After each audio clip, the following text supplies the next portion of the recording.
Glenn Wilburn is a CPA, and he was in his office 18 blocks north of the explosion site that morning. He was on the scene by 9:20 and remembers the inordinate amount of jacketed BATF agents who were already there. As grandfather of the two Smith boys who died in the nursery, it bothers him that none of the agents had their children there that day. He questions the government story and is very aware of a campaign of disinformation being dispensed by the news media.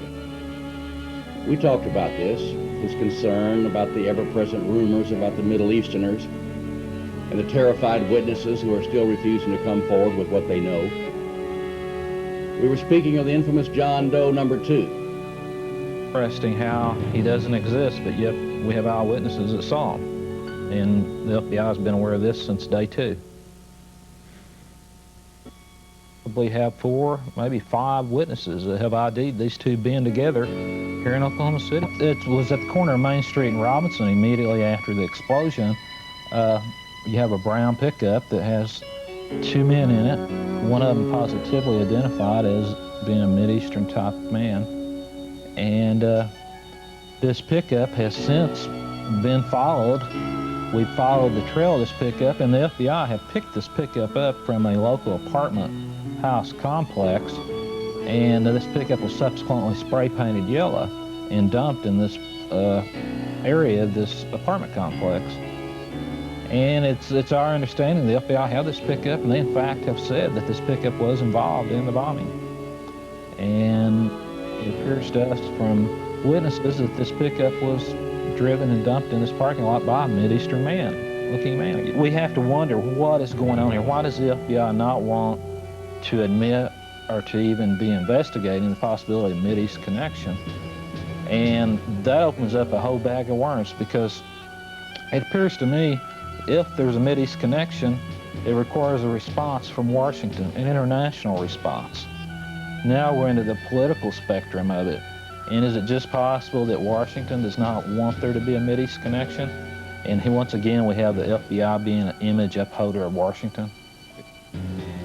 Early in our investigation, witnesses mentioned having been intimidated. I asked if this had been Glenn's experience.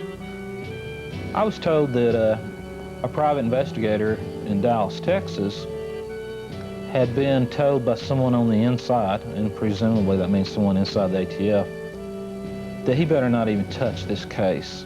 He'd been asked by some people in Oklahoma City to do a little work on this case and ask some questions regarding ATF.